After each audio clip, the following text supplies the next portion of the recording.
प्यारे मित्रों, आप सभी का हमारे चैनल पर बहुत बहुत स्वागत है। तो आज हम जानेंगे 10वीं क्लास बिहार बोर्ड के ज्योग्राफी चैप्टर 1 के सभी प्रश्न के उत्तर।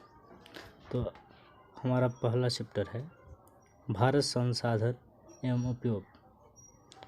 तो बढ़ते हैं हम अपने क्वेश्चन की ओर। तो इस चैप्टर का पहला क्वेश्चन ऑब्जेक्टिव है, कोयला किस प्रकार का संसाधन है। तो हमारा ऑप्शन है, ऑप्शन नंबर ए अनवीकरणीय संसाधन, बी नवीकरणीय संसाधन, सी जैव संसाधन और डी अजैव संसाधन। तो कोयला जो है अनवीकरणीय संसाधन है, क्योंकि कोयला को एक बार प्रयोग करने के बाद में इसे किसी भी रासायनिक या भौतिक प्रक्रिया के द्वारा पुनः उसी रूप में प्राप्त नहीं किया जा सकता है। अगला क्वेश्चन है, सौर ऊर्जा निम्नलिखित में से कौन सा संसाधन है। ऑप्शन ए मानवकृत, ऑप्शन बी पुनःपूर्ति योग्य, ऑप्शन सी अजैव, ऑप्शन डी अचक्रीय। तो इसमें ऑप्शन नंबर जो है बी नंबर सही है, पुनःपूर्ति योग्य। यानी सौर ऊर्जा जो है एक बार प्रयोग करने के बाद में इसे दोबारा प्रयोग में लाया जा सकता है। अगला क्वेश्चन की ओर चलते हैं। तो हमारा तीसरा क्वेश्चन है, तट रेखा से कितने किलोमीटर क्षेत्र सीमा अपवर्जक क्षेत्र कहलाता है। तो ये जो है ऑप्शन नंबर ए 100 NM यानी नेशनल मीटर, 200 NM, 150 NM और 250 NM। हमारा ऑप्शन इसमें 250 NM यानी बी नंबर सही है। यानी हमारे भारत के तटीय सीमा रेखा से समुद्र के अंदर 200 किलोमीटर यानी नेशनल मीटर तक के क्षेत्र को अपवर्जक क्षेत्र बोला जाता है। इससे बाहर अंतर्राष्ट्रीय संस्था होती है, जिस पर अंतर्राष्ट्रीय संस्था देखरेख करती है। हमारा अगला क्वेश्चन, डाकुओं को अर्थव्यवस्था का संबंध है। तो डाकुओं की अर्थव्यवस्था का संबंध ऑप्शन नंबर ए संसाधन संग्रहण से, बी संसाधनों की अनियोजित दोहन से, सी संसाधन के नियोजित दोहन से और डी इनमें से कोई नहीं। तो ऑप्शन नंबर बी सही है, संसाधन के नियोजित दोहन से। चलिए इस चैप्टर का लास्ट ऑब्जेक्टिव क्वेश्चन, समुद्री क्षेत्र में राजनीतिक सीमा के कितने किलोमीटर क्षेत्र तक राष्ट्रीय संपदा निहित है। Option A 10.2 kilometre, option B 15.5 kilometre और option C 12.2 kilometre, option D 19.2 kilometre. यानी हमारा जो है इसमें राजनीतिक सीमा का किलोमीटर से जो है 19.2 किलोमीटर तक राष्ट्रीय संपदा निहित होती है। तो आशा करते हैं इस क्वेश्चन में किसी प्रकार कोई दिक्कत नहीं हुई होगी। कोई दिक्कत होगी तो आप कमेंट बॉक्स में लिख करके हमें बताइएगा, इसमें सुधार किए जाएंगे। चलिए अब हम बढ़ेंगे इस चैप्टर के लघु उत्तरीय क्वेश्चन की ओर। तो इस चैप्टर का पहला लघु उत्तरीय क्वेश्चन जो है, हमारा इस चैप्टर का पहला क्वेश्चन है, संसाधन को परिभाषित करें। तो देखते हैं इसका आंसर, मानवीय आवश्यकता को पूरा करने वाले सभी वस्तु संसाधन हैं। संसाधन किसी भी देश का आर्थिक सामाजिक मेरुदंड होता है। प्रसिद्ध भूगोलविद जिम्मरमैन के अनुसार संसाधन होते नहीं बनते हैं। अर्थात मानव के जीवन में आने वाली जो भी वस्तु हो, जो उपयोग करके मानव उससे उपयोग करता है, अपनी आवश्यकता की पूर्ति करता है, तो वो वस्तु उस मानव के लिए संसाधन है। जैसे बगल के चित्र में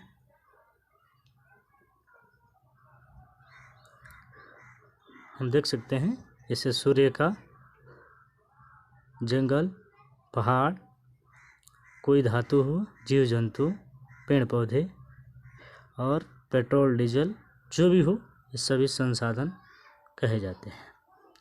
तो चलिए अगले क्वेश्चन की ओर चलते हैं। हमारे इस चैप्टर के दूसरा क्वेश्चन जो है, संभावी एवं संचित संसाधन में अंतर बताना है। देखिए संभावी एवं संचित संसाधन में अंतर इस प्रकार है। तो हमारा 1 नंबर जो है संभावित संसाधन देखते हैं। तो ऐसे संसाधन जो किसी क्षेत्र विशेष में मौजूद होते हैं, जिसे उपयोग में लाए जाने की भविष्य में संभावना होती है, इसका उपयोग अभी तक नहीं किया गया है, जैसे हिमालय क्षेत्र का खनिज। देखिए, ये जो है हिमालय क्षेत्र में पाए जाने वाला खनिज है, जिसका हम अभी तक उपयोग नहीं कर पाए हैं, क्योंकि हमारे पास उसके लिए वर्तमान समय में कोई भी आधुनिक यंत्र नहीं है और वर्तमान में उपयोग लायक नहीं है, जिसकी वजह से अभी भविष्य के लिए पूंजी है, उसको बचा कर रखा गया है ताकि भविष्य में समय आने पर इसका प्रयोग किया जा सके। चलिए अगला क्वेश्चन, अगला टॉपिक जो है संचित कुछ संसाधन। तो वास्तव में ऐसे संसाधन भंडार संसाधन के ही अंश हैं। इसे उपलब्ध तकनीक के आधार पर उपयोग में लाया जा सकता है। इसका तत्काल प्रयोग आरंभ नहीं हुआ है, यह भविष्य की पूंजी है, जैसे महासागरीय जल इत्यादि। तो देखिए, ये जो महासागर का जल है,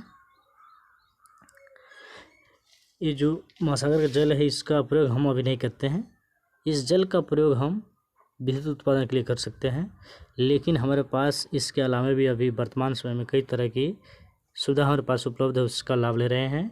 और इसका प्रयोग करने के लिए हमारे पास अभी आधुनिक तकनीक उपलब्ध नहीं हो पाए हैं, जिसकी वजह से यह भंडार की तरह स्टोर करके रखा गया है, जिसको समय आने पर भविष्य में प्रयोग किया जा सके। तो चलिए चलते हैं अगले क्वेश्चन में।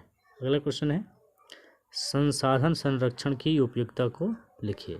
यानी जो हम संसाधन प्रयोग करते हैं उसको हम बचाव करेंगे, किस प्रकार से कर सकते हैं। देखिए, तो संसाधन नियोजित विवेकपूर्ण उपयोग ही संसाधन संरक्षण कहलाता है। यानी संसाधन को हम अगर नियोजित ढंग से और विवेकपूर्ण तरीके से उपयोग करेंगे तो संसाधन का ऑटोमेटिक जो है बचाव होगा, संरक्षण होगा। देखिए, तो मानव संसाधन मनुष्य के जीवन का आधार है। किसी भी सभ्यता एवं संस्कृति के विकास में संसाधन की अहम भूमिका होती है, किंतु इसका अविवेकपूर्ण उपयोग कई समस्याओं को जन्म देते हैं। अतः संसाधन का संरक्षण आवश्यक है। जैसे हम बगल के चित्र में देख सकते हैं, चाहे वो पेट्रोल हो, जल हो या कोई भी ऊर्जा हो, इसको हमको क्या करना चाहिए, बचा कर रखना चाहिए, ताकि अगर ये बचे रहेंगे तो इन सब का प्रयोग हम भविष्य के रूप में कर सकते हैं। चाहे हमको गाड़ी चलानी हो, घर बनाना हो, उद्योग धंधे चलाना हो, तो हम संसाधन का ऐसे प्रयोग करें विवेकपूर्ण तरीके से कि हम भी प्रयोग कर सके और अगर आने वाली पीढ़ी हमारी है वो भी इसका प्रयोग कर सके। तो इसीलिए बताया गया है कि संसाधन का विवेकपूर्ण उपयोग करना संसाधन संरक्षण कहलाता है। और ये संसाधन ये जो है आधुनिक सभ्यता के रीढ़ माने जाते हैं। संसाधन अगर समाप्त हो जाएंगे तो हमारा जीवन दुखमय हो जाएगा। चलिए अगला क्वेश्चन, संसाधन निर्माण में तकनीक की क्या भूमिका है।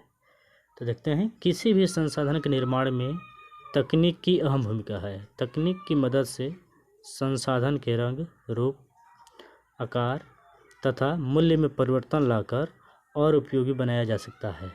जैसे लोहा से प्लेट, चादर, गार्डर, पहिया इत्यादि तकनीक की मदद से बनाए जाते हैं। देखिएगा बगल के चित्र में कि किस प्रकार से जो है एक बढ़ई जो है एक लकड़ी के रंग, रूप, आकार में परिवर्तन लाकर अपने ज्ञान का प्रयोग करता है तो क्या बनता है, टेबल, कुर्सी, मेज, विभिन्न तरह के सामान बनते हैं जो मानव के अलग अलग कामों के लिए प्रयोग होते हैं। तो बढ़ई क्या करता है, इस लकड़ी के रंग, रूप, आकार में परिवर्तन लाता है, जिससे इसके मूल्य में परिवर्तन आ जाते हैं। उसी प्रकार से विभिन्न कंपनियों में जो है लोहा का प्रयोग करके कहीं चादर, कहीं गार्डर, कहीं पहिए बनाए जाते हैं। सभी तकनीकों के सहयोग से बनाए जाते हैं, जिससे इसके रंग, रूप, आकार में परिवर्तन आते हैं और ये संसाधन अधिक मूल्यवान और इसके गुण भी और उपयोग भी बदल जाते हैं। इसीलिए संसाधन के निर्माण में तकनीक की अहम भूमिका होती है। चलिए आगे बढ़ते हैं। तो हमारे इस चैप्टर का दीर्घ उत्तरीय क्वेश्चन की ओर बढ़ते हैं। तो क्वेश्चन नंबर 1, संसाधन के विकास में सतत विकास की अवधारणा की व्याख्या करना है। यानी संसाधन के विकास में जो है सतत विकास की अवधारणा किस प्रकार से काम करती है इसके बारे में जानेंगे। तो देखिए, संसाधन का नियोजित उपयोग होना आवश्यक है। नियोजित का मतलब यानी सही तरीके से सोच समझ करके संसाधन का प्रयोग किया जाए। इससे पर्यावरण को बिना क्षति पहुंचाए भविष्य की आवश्यकता को मद्देनजर वर्तमान विकास को कायम रखा जा सकता है। यानी जब हम सतत विकास की धारणा पर चलेंगे तो वर्तमान समय में जो हमारे इस पृथ्वी पर जो लोग निवास कर रहे, जीव जंतु निवास कर रही है, वो वर्तमान समय में संसाधन का प्रयोग करे और ऐसा प्रयोग करे ध्यान में रख करके कि हमारी आने वाली पीढ़ी जो है इसका प्रयोग कर सके और वर्तमान की पीढ़ी पर इसका कोई प्रभाव भी न पड़े। ऐसी धारणा ही क्या कहलाता है? सतत विकास कही जाती है।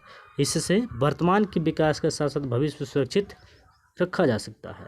संसाधन मनुष्य की जीविका का आधार है, अतः संसाधन की गुणवत्ता और जीवन की गुणवत्ता बनाए रखने के लिए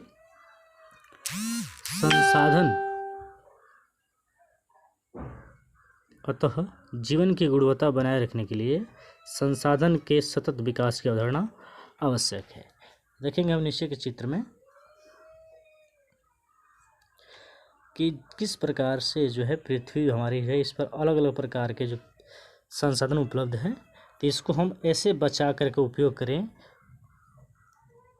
कि इसका जो है आने वाली पीढ़ी भी हमारी अच्छे ढंग से प्रयोग कर सके, चाहे वो सौर ऊर्जा हो, पवन ऊर्जा हो या फिर अन्य कोई भी संसाधन भी हो, लोहा चांदी अभ्रा ग्रेफाइट जो भी हो, उसको ऐसे प्रयोग करें कि वर्तमान में कोई प्रभाव न पड़े और भविष्य के लिए भी बचा कर रखा जा सके। तो ऐसी धारणा ही क्या बोला जाता है? सतत विकास कही जाती है।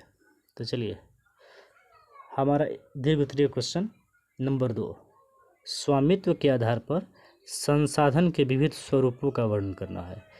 तो स्वामित्व यानी मालिक के आधार पर संसाधन के विविध स्वरूप है, कौन कौन है देखेंगे। 1 नंबर में व्यक्तिगत संसाधन। व्यक्ति, इससे क्या, इसका मतलब जो है व्यक्ति यानी कोई खास व्यक्ति हो जो किसी पर अपना अधिकार रखता हो। जैसे देखिएगा, तो ऐसे संसाधन किसी खास व्यक्ति के अधिकार क्षेत्र में होते हैं, इसके बदले में सरकार को लगान चुकाते हैं, जैसे में खेत, घर, बगीचा तथा कुआं। देखिए बगल के चित्र में देखेंगे, चाहे वो घर हो या फिर बगीचा हो, कुआं हो या हमारा खेत हो, तो वास्तव में ये जो ज़मीन होती है ये किसकी होती है? सरकार की, जिसके वजह से जो व्यक्ति इसको रखता है और इसके बदले सरकार को लगान देता है, तो इसीलिए क्या बोला जाता है? मालिक, चाहे वो घर हो, बगीचा हो, कुआं हो या खेत हो, इसका मालिक जो है किसी कोई खास व्यक्ति होता है और वह निजी लाभ के लिए इस सब का प्रयोग करता है और सरकार को इसके बदले वो लगान चुकाता है। चलिए आगे, तो अगला टॉपिक है सामुदायिक संसाधन। तो ऐसे संसाधन जो किसी खास समुदाय के आधिपत्य में होते हैं, जिसका उपयोग समूह के लिए सुलभ होता है, जैसे मंदिर, मस्जिद, विद्यालय, सार्वजनिक पार्क, खेल का मैदान और शमशान घाट इत्यादि। तो देखिए, सामुदायिक का मतलब क्या होता है? एक ऐसा समूह जो किसी संसाधन पर अधिकार रखता हो। देखिए जैसे मान लो हम मान सकते हैं जैसे मंदिर हो, मस्जिद हो या फिर विद्यालय हो, सार्वजनिक पार्क हो, खेल का मैदान हो या शमशान घाट हो। वास्तव में इस पर क्या होता है? पूरे समूह का अधिकार होता है और इसका प्रयोग पूरे समूह के लिए लोग करते हैं। चलिए अगला क्या है? राष्ट्रीय संसाधन। 3 नंबर में क्या है? राष्ट्रीय संसाधन। तो राष्ट्रीय संसाधन कानूनी तौर पर देश या राष्ट्र के अंतर्गत भूमि, खनिज, जल संसाधन, वन एवं वन्य जीव सभी उपलब्ध संसाधन राष्ट्रीय संसाधन कहलाते हैं, जिस पर देश के सरकार का संवैधानिक हक होता है। तो इसका मतलब क्या है? यानी हमारे देश में जो भी संसाधन पाया जाता है, सोना, चांदी, अभ्रा ग्रेफाइट जो भी पाया जाता है, या फिर पहाड़ हो या अभ्रा ग्रेफाइट, सोना, चांदी, पेट्रोल, डीजल जो भी हो, हमारे क्षेत्र में देश के अंदर जो भी पाया जाता है उसको हम राष्ट्रीय संसाधन कहते हैं, जिस पर हमारे देश की सरकार का वैधानिक हक होता है और उसका प्रयोग हमारे पूरे देश के लोगों के लिए किया जाता है। चलिए इसका लास्ट टॉपिक अंतर्राष्ट्रीय संसाधन। तो अंतर्राष्ट्रीय यानी पूरे एक देश के बाद में जो भी संसाधन आते हैं उसको क्या बोला गया है, अंतर्राष्ट्रीय संसाधन। देखिए, तो ऐसे संसाधन का नियंत्रण अंतर्राष्ट्रीय संस्था करती है, यानी अंतर्राष्ट्रीय संसाधन जो होते हैं इसका देखरेख कौन करता है, तो अंतर्राष्ट्रीय संस्था करती है। क्योंकि तटीय क्षेत्र से 200 किलोमीटर की दूरी छोड़कर खुले महासागरीय संसाधन पर किसी का आधिपत्य नहीं होता है। यानी किसी देश के तटीय सीमा से लेकर के और 200